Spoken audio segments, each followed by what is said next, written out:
driven. Let's dive into today's topic. Let me ask you this question. Have you ever been around a lot of people, yet still felt all alone? Maybe it was at an event. Maybe you were in a group text. Maybe even here at church. You're around a lot of people, but you don't feel seen. You don't feel known. I want to tell you, you're not the only one. Right? That's an experience many of us have, if not all of us. We're created not just to be with God, but to be with each other. And that's what today's value is all about. See, when God's presence and around, it doesn't just connect us with Him. God's presence connects us with each other, and it invites us into a unique family. And that's why today's value matters so much. Today's value is not flashy, but it is foundational. And here at the Refinery, we say it like this: we choose to be with. We choose to be with. We believe church isn't a crowd, but it's a community. We don't follow Jesus in isolation. We grow together, we struggle together, we pray together, we laugh together, we celebrate together. We put people first, not because it's easy, because it's not. We do it because it's a reflection of God's heart. And without deep relationships, church just becomes a religious event that we attend rather than a community that we belong to. For me, it wasn't a church program that marked the foundational moments in my faith. It was my relationships. It was people. It was the invitation of Adam Sawney.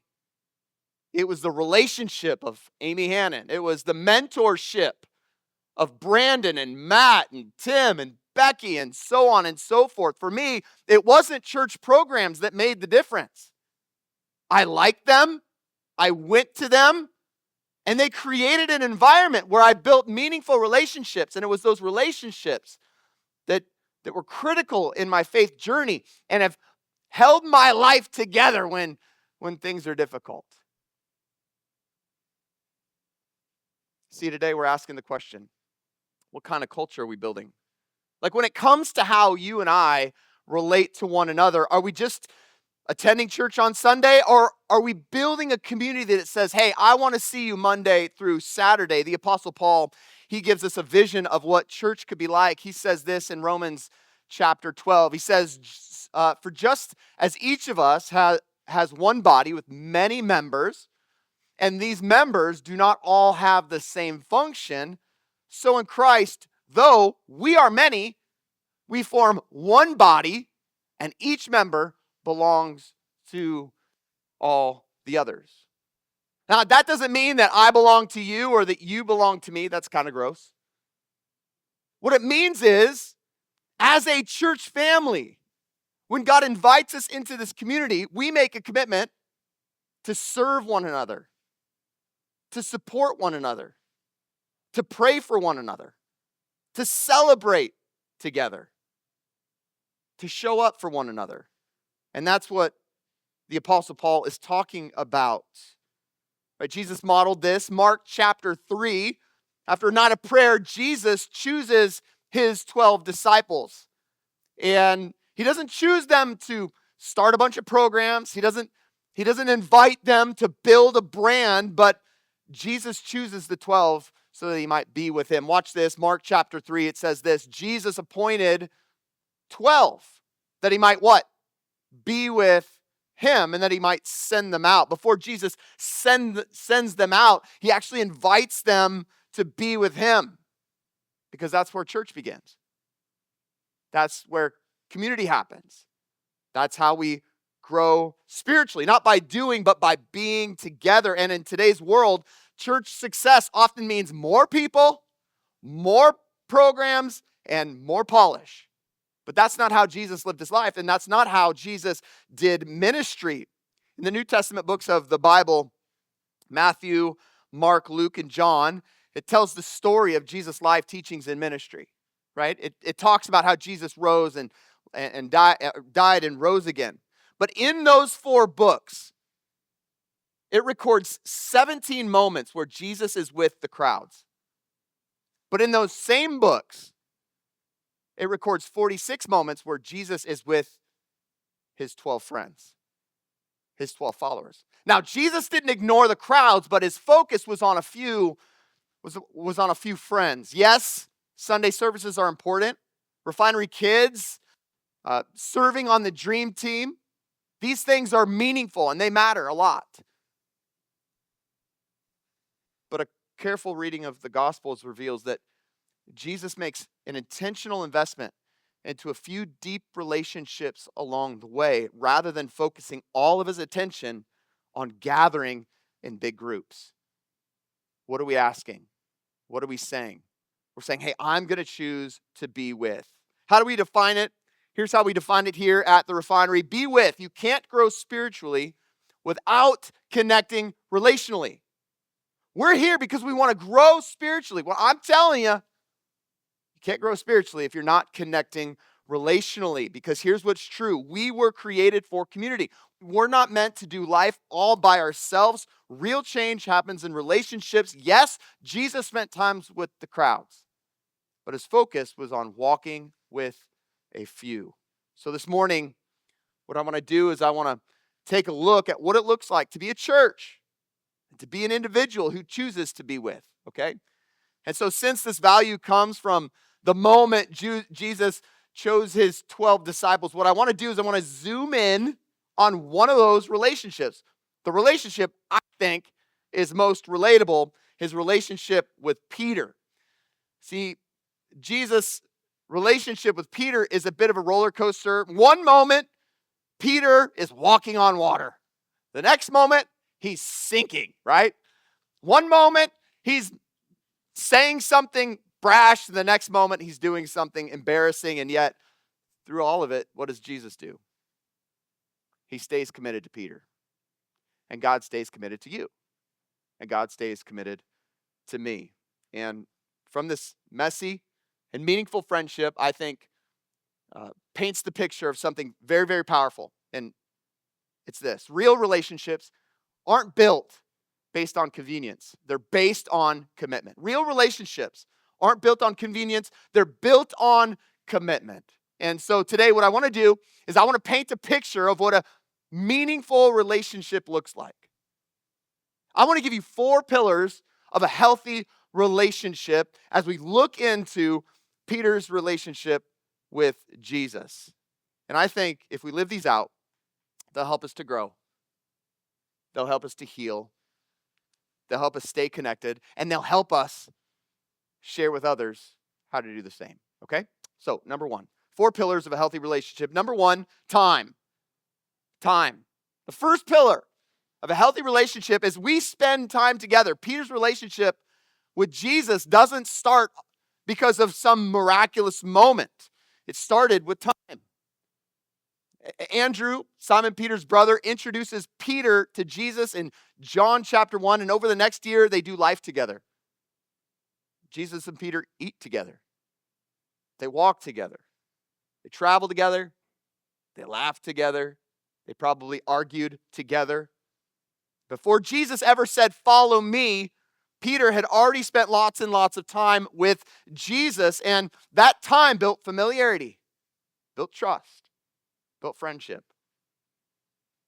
They spent so much time together over those first 12 months. By the time Jesus came and invited Peter into his inner circle and said, "Follow me," Peter leaves everything to be with Jesus. Mark chapter 1. Watch this. As Jesus walked beside the Sea of Galilee, he saw Simon, also called Peter, and his brother Andrew casting a net into a lake, for they were fishermen. Jesus said, "Come follow me, and I will send you out to fish for people." And at once, they left their nets and followed him. People often read this passage and assume that Peter's just blindly following a stranger, but this was not an impulsive moment. This was a relational moment. He followed Jesus because they had history together. For the past 12 months, they had been building a relationship. Peter doesn't follow Jesus because Jesus flashes his divinity, because he says, "I'm God." Peter doesn't even believe that yet. He follows Jesus because because he had spent time with Jesus. And here's the truth. You can't build a meaningful relationship with someone you don't spend any time with. A meaningful relationship's not going to happen because you see each other once a month. It's not going to happen because you stayed after church for 5 minutes for a short conversation. Meaningful relationship's going to happen because you spend time together. The church is great at creating opportunities for us to meet new people. It creates an opportunity for us to see our friends on a regular basis. But if we're going to build deep relationships, if we're going to build a meaningful, interconnected community, then we've got to spend time together over coffee, time together at a lunch table, time together in a community group, right? We have to have play dates and lunch dates and double dates. We got to have all kinds of dates. Why? Because we've got to spend time together. Time doesn't guarantee that we build meaningful relationships, but you cannot build meaningful relationships without it. First pillar of a healthy relationship is time. Time. Number one, choosing to be with means that we choose to spend time together. Number two, if you're taking notes, it requires trust. It requires trust.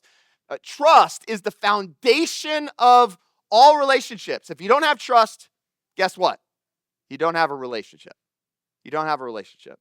In Matthew 14, the disciples see they're in a boat and they see Jesus walking on water. And in that moment, it's kind of a funny moment because they see this person or this being walking on water and they're like, it's a ghost, you know? And Peter, who usually speaks before he thinks, he says, hey, Lord, if it's you, call me out on the water. And here's this moment. He says, Lord, if it's you, tell me to come out to you on the water. Come, Jesus said. And then Peter got down out of the boat. He walked on water and he came towards Jesus. But when he saw the wind, man, he was afraid and began to sink. He cried out, Lord, save me. Immediately, Jesus reached out his hand and he caught him. For this moment for Peter was a moment of trust. Peter got out of the boat. Why? Because he trusted Jesus. And when he began to sink, where did he look to for help? He didn't look towards the boat. He looked towards Jesus. Why? Because he trusted Jesus. Trust isn't having certainty. It's about knowing who you'll reach out to when the waves and the wind are crashing into your life. So let me ask you, who do you trust? Who is it that you're able to reach out to when life is falling apart? Trust doesn't just happen, doesn't just fall out of the sky. It grows over time, doesn't it? Time lays the foundation where trust can be built, and it looks like this. Time plus consistency equals trust. Time plus consistency equals trust. And if we're going to be individuals who build trust, and if we're going to be a community that trusts one another, where I trust you and you trust me and you trust each other, what does that look like? I'll give you 3 ideas. Number 1, you got to be consistent. You got to be consistent. You got to show up and you got to keep your word. You got to show up, you got to keep your word. Number 2, you got to be a good listener. Ever been in a conversation where you're talking and you can tell the other person is just thinking about how to respond?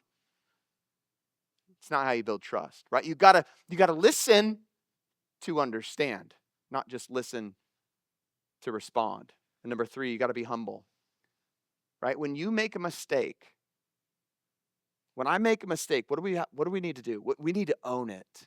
We need to own it.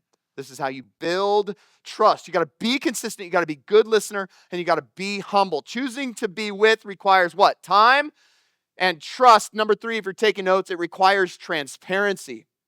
It requires transparency. Transparency has 2 very important ingredients. Okay? The first ingredient is the willingness to be honest about the brokenness in your own life and know that you're still going to be loved. Okay? The other ingredient is on the side of the recipient. And it's when the recipient responds with truth and grace. Okay? That's really important. It reminds me of the story I heard this week. Two guys hanging out at coffee. And they got their cup of coffee in front of them. And one of the guys says, man, I'm struggling. I'm struggling spiritually. I'm struggling emotionally. My marriage is a mess. And I'm thinking about just walking away from it all. Right? What is he doing? He's being transparent. He's being honest about the brokenness in his life. Well, then the guy on the other side of the table said, thank you for being honest with me. I want you to know that I'm going to be with you. And I'm not going to allow you to walk alone. We're going to put your life back together again. What is that? It's the other side of transparency. It's the willingness to say, I love you, but I don't want to leave you stuck. It's transparency. Jesus and Peter have this moment where transparency is required. Matthew 16, Peter is trying to tell Jesus not to go to the cross, right? He tries to correct Jesus. Let me give you this is free advice. Don't try to correct God, okay? Here's what Peter says. Peter took Jesus aside and he began to rebuke him. Bad idea. Never, Lord, he said, you shall never go to the cross. Jesus turned to Peter and said, get behind me, Satan. Don't say that to your spouse. Don't say that to your spouse. Okay? Get behind me, Satan. You are a stumbling block. You do not have in mind the concerns of God, but merely human concerns. Jesus' words here, they're harsh. In a moment, are harsh in this moment. But the truth is, this isn't the end of their relationship. Jesus doesn't cancel Peter here. He uses this conflict as a way to connect deeper in relationship. He responds with both truth and grace. Responding with truth and grace sounds like this. Hey, it's okay for you not to be okay, but it's not okay for you to stay there. If we're gonna build a Be With church, right, what do we need to do? We need to build relationships by spending time together, by building trust, and by being transparent with one another. And number 4, if you're taking notes, tenacity. We need tenacity when relationships get hard. And they're gonna get difficult. Great relationships, they don't just appear. They get tested. If you want to build a meaningful relationship, guess what? There's going to be moments of disappointment, conflict, and awkwardness. Tenacity is trust that survived tension. After Jesus is betrayed by Jesus for 30 pieces of silver and is arrested, Peter gets confronted by this teenage girl. Hey, don't you know that guy? Don't you know Jesus? And Peter, he's trying to avoid any public embarrassment. He doesn't want to get arrested. He doesn't want to be ridiculed. He's like, no, I don't know him. Bible tells us that 2 more times Peter denies even knowing Jesus after Jesus gets arrested. And at one point in the middle of the night, Jesus and Peter have this moment of eye contact while Jesus is arrested. And Peter has this realization, man, I blew it. I blew it. I disappointed my friend. But after Jesus' resurrection, Jesus and Peter have this private moment on the beach where their relationship is restored in a meaningful way. And John chapter 21 says this. When they had finished eating, Jesus said to Simon Peter, hey Simon, son of John, do you love me more than these? Yes, Lord, he said. You know that I love you. Jesus said, feed my lambs. A second time, Jesus said, hey, Simon, son of John, do you love me? He answered, yes, Lord, you know that I love you. Jesus said, take care of my sheep. And then a third time, Jesus asked him, do you love me? He said, Lord, you know all things. You know that I love you. And Jesus said, feed my sheep. Then he said to Peter, follow me. See, Peter failed publicly and Peter failed personally, but he didn't quit. And even more importantly, Jesus didn't quit on Peter. Tenacity isn't just showing up. It's about coming back to a relationship even after someone messes up. Tenacity isn't how you start a relationship. It's how you stay committed to a relationship. Healthy relationships aren't frictionless. Healthy relationships aren't marked by rainbows and butterflies. They're marked by individuals who don't go around difficulty, but go through difficulty together. Real relationships require us to show up even when it's hard, even when it's inconvenient. So how do we build a great relationship? How do we build a church where we really like each other, where we really help one another? How do we build a great marriage? How do we build a great friendship? How do we build a great church culture where people are first and program comes second? Well, we got to spend time together. We got to build trust. We need to be transparent with one another. And we've got to practice tenacity when life gets messy, don't we? So let me close with this question. Who is it that you need to be with? Who do you need to be with? Like not someday, but like today. Not eventually, but like this week. Who is it that you need to be with? Is there a mentor that you need to reach out to? Somebody who you trust. You're like, man, I just appreciate their guidance. I need to reach out to them. Is there a friend that you need to spend time with, to reconnect with, to encourage them so that they can encourage you?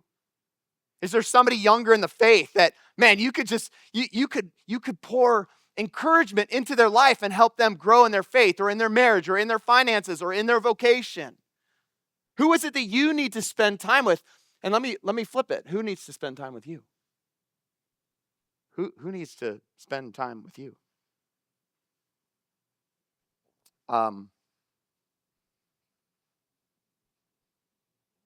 Maybe for you it starts today by sending a text message to a friend that says, hey, I miss you. Let's go grab coffee. Maybe for you, it's staying a little bit extra after church today. Taking a small, faithful, relational risk to say hi to someone new. Maybe for you, it's registering for Refinery Connect so that you could take your next steps and begin to have a really meaningful friendship. You weren't meant to follow Jesus alone. And so this week, my encouragement is to choose to be with, because church isn't something you sit through. It's a family that you're tied to. I need 2 volunteers. 2 volunteers. This is very easy. I'm going to illustrate my point. The band could come on up. Give me some God tone. I need 2 volunteers. If you don't raise your hand, I might choose you. Come on. 2 volunteers. It's really easy. Let's go. Okay, yeah. Okay, you. And I need one more. A guy. I need a guy. All right, Zach, come here. Yep, thank you for volunteering. Okay, you scoot over here. Okay, I have a knife, by the way, but I'm not going to hurt you. Okay, but you have to hold it, but yeah, they need to see your face. Okay. All right. Scoot over a little bit. Okay, yeah. You want to hold it tight. It's got to hold some weight. Okay, so imagine for a moment, this rope represents the culture that Jesus is trying to build in our church. Right? It's strong. It can hold weight. And the strength of this rope doesn't come from one individual strand. It comes from the many strands braided together, right? Strong, right? You're not acting very strong, okay, right? I won't hurt you. Imagine for a moment this is your life. And the strength of your life doesn't come from you walking in isolation, trying to follow Jesus the best that you can all by yourself. The strength of your life is the many relationships that are braided together with time and trust and transparency and tenacity. You and I are not tied by a sermon. We're not tied together because of a song. We're not tied together because we show up to the same place on Sunday. Right? We're tied together by relationships and commitment. And what ends up happening over time is people disappear from our life. And we begin to prioritize things that aren't relational. And things get difficult in our relationship, and there's a conflict, and we use that conflict to just run away instead of going through that conflict so that we can make a deeper connection. And then there's a difficult season with God, and we stop showing up to church or community group. And things in our life start to fall apart because we weren't made to do life alone. We weren't made to follow Jesus all by ourselves.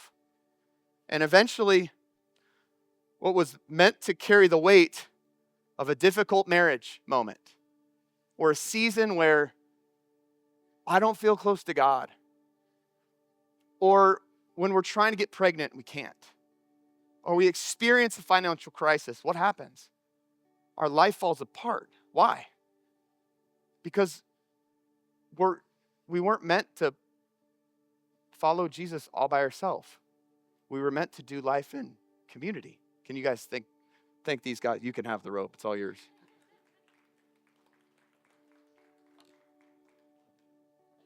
Church isn't something we just sit through. It's a family that we're tied to.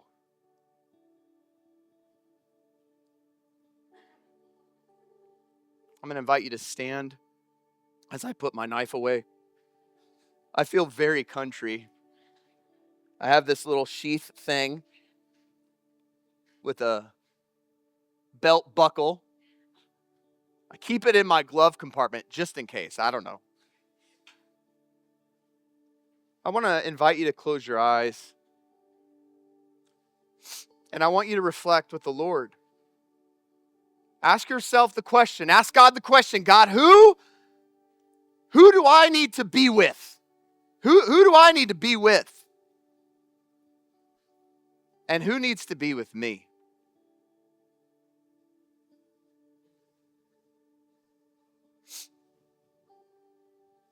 Is it a mentor? Is it a friend? Is it somebody younger who you need to invest in? Maybe you're here this morning and as you reflect on this idea of God being with us and us being with God, you realize, man, I'm disconnected from God. God is not with me and I am not with Him. This morning, I want to remind you that Jesus did not die so that you could participate in religion. Jesus died and rose again so that you could be connected to Him in relationship. Jesus doesn't need you to be perfect. He just wants you to be present with Him.